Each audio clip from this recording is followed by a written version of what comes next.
गांव की बहन। फूलमती काकी, अंजलि दीदी के लिए शहर से फोन आया है, जल्दी से भेजो दुकान पे, नहीं तो फोन कट जाएगा। हाँ हाँ बेटा, अभी भेजती हूँ। अंजलि बेटा, तेरे लिए शहर से फोन है, सब काम छोड़ के जल्दी जाके सुन ले, नहीं तो फोन कट जाएगा। हाँ माँ, अभी जाती हूँ, जरूर मीनाक्षी दीदी का फोन आया होगा। हाय अंजलि। नमस्ते दीदी, मेरा मतलब हाय, कैसी हो आप? यहाँ तो सब ठीक है। मामा मामी कैसे हैं? तू कैसी है? मेरे तो एग्जाम्स होने वाले हैं, हर रोज कॉलेज जाना पड़ता है, lectures, extra classes, private coaching. ओ मैं तो इतना थक जाती हूँ, क्या बताऊँ। आपकी कॉलेज वाली बहन जी आपको इतना पढ़ाती है, तो घर कब जाती हैं आप दीदी? अरे नहीं, ये सब सिर्फ मेरी प्रोफेसर नहीं पढ़ाती, मैं अलग से दूसरे टीचर्स के पास भी पढ़ने जाती हूँ। दीदी फिर तो आप बहुत थक जाती होगी ना, आप ना पैदल मत जाया करो, टांगा ले लिया करो दीदी। नहीं मेरी भोली बहन, ना मैं पैदल जाती हूँ, ना ही यहाँ टांगा मिलता है, मैं बस से जाती हूँ और थोड़ी दूरी के लिए रिक्शा ले लेती हूँ। सच्ची? वहाँ पर टांगे नहीं बस चलती है? वाह, वो भी हर रोज? हमारे गांव में भी बस आती है, दिन में 2 बार। यही तो खास बात है शहर की, यहाँ बसें पूरा दिन दौड़ती हैं सड़कों पर, और सिर्फ बसें ही नहीं, कार, स्कूटर और ट्रक भी, और तो और थोड़ी दूरी पर तो हवाई जहाज भी है, जहाँ से हवाई जहाज आसमान में उड़ते हैं।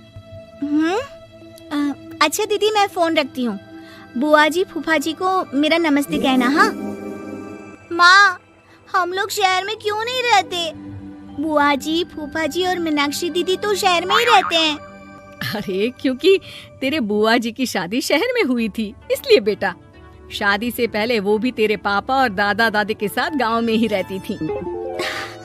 तो फिर बा, मुझे शहर भेज दो ना, मैं भी शहर देखना चाहती हूँ। इतनी बार मीनाक्षी दीदी से शहर के बारे में सुन चुकी हूँ, अब मैं भी वहाँ जाकर देखना चाहती हूँ। बस आप मुझे शहर भेज दो। ठीक है, इस बार गर्मियों की छुट्टियों में कुछ दिन रह आना शहर, अपनी बुआ के घर। अब तो खुश ना? हाँ माँ, बहुत खुश। आप देखना मैं शहर जाके कितने मजे करती हूँ। अंजलि अगले दिन स्कूल जाती है और वहाँ अपने सारे दोस्तों को अपने शहर जाने की बात बताकर चिढ़ाती है। अरे श्रद्धा, शीतल, सरोज, तुम लोग इन गर्मियों की छुट्टियों में कहाँ जा रही हो? एकादशी वाले गांव के मेले में। हम तो दूसरे गांव में नानी के घर जाएंगे, उनका घर नहर के किनारे है, बड़ा मजा आएगा। हम इस बार कहीं नहीं जा रहे, बल्कि हमारे घर में रहने के लिए मेहमान आएंगे। और तू? अरे मेरा क्या है, मैं तो बस पास वाले शहर जा रही हूँ, अपनी बुआ जी के घर, वहीं रहूंगी कुछ दिन। तुम लोग चिंता मत करना, मैं चिट्ठी लिखूंगी तुम सबको वहाँ से। पापा मुझे तो चक्कर आ रहे हैं, जी घबरा रहा है। बेटा, शहर आने की जिद भी तो तूने ही की थी, अब पहली बार बस में चढ़ी है तो यही होना था, भुगतो अब। अरे मामा जी, अंजलि, आप लोग आने से पहले बता तो देते, मैं लेने आ जाती बस स्टैंड तक। आओ आओ भैया, आओ बेटी अंजलि। माँ बुआ जी कैसे हैं वहाँ, और भाभी कैसी हैं? सब ठीक है, बस अंजलि जिद कर रही थी कुछ दिन आप लोगों के साथ रहने की, सो छोड़ने आ गया। दीदी, आप मुझे शहर घुमाने ले जाओ ना, मुझे भी शहर देखना है। हाँ हाँ चल, तैयार हो जा जल्दी से। अंजलि तैयार होने जाती है और कुछ देर बाद जब बाहर आती है तो अरे ये क्या कर दिया तूने, मार्केट तक ही तो जाना है, इतनी डार्क रेड लिपस्टिक, इतने बड़े बड़े झुमके और चूड़ियां और चेहरे पर इतना सारा पाउडर। मेरी बहन, ऐसे नहीं चलेगा, जा और ये सब हटा के आ। अरे कैसे, क्यों? मैंने शहर आने के लिए इतनी मेहनत से ये सब इकट्ठा किया था, और वैसे भी मैंने देखा है मोहल्ले की राधा काकी के टीवी पर एक फिल्म चल रही थी, उसमें हीरोइनें ना ऐसे ही तैयार होकर जाती है घूमने। सब पता है मुझे, मैं तो ऐसे ही जाऊंगी दीदी।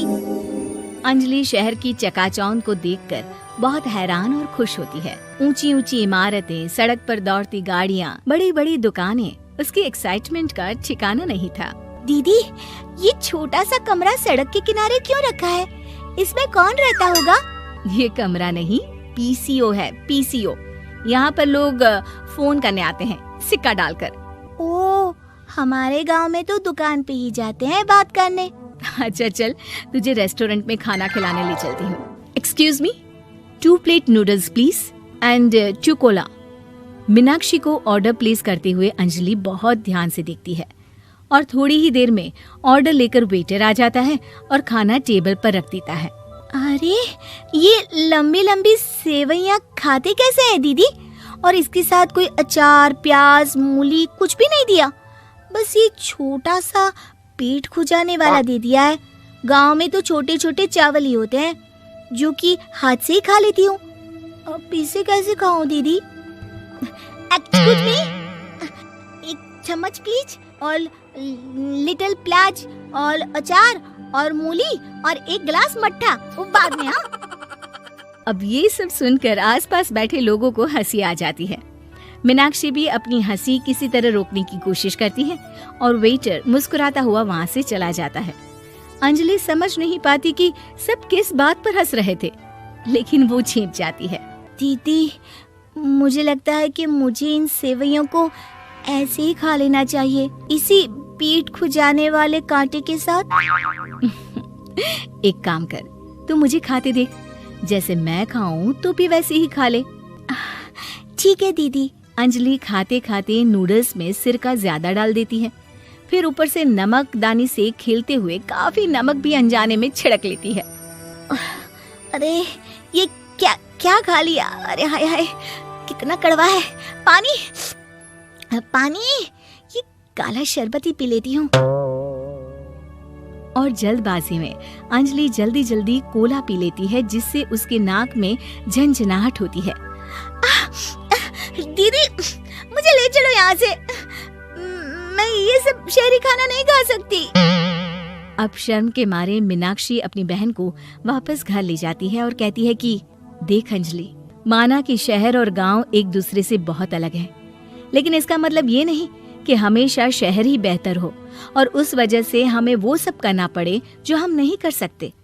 शहर में सहूलतें तो हैं ही, पर चुनौतियां भी हैं। हम जहाँ भी रहें, हमें कभी अपने आप को कम या ज्यादा नहीं समझना चाहिए। और किसी भी नई जगह में ढलने में समय लगता है, उसके लिए तुम्हें दूसरों की नकल करने की कोई जरूरत नहीं है। बेटा, घूम लिया शहर या अभी और घूमना है? नहीं पापा, मैं अपनी गलती समझ गई हूँ। आप गांव ही ले चलिए मुझे।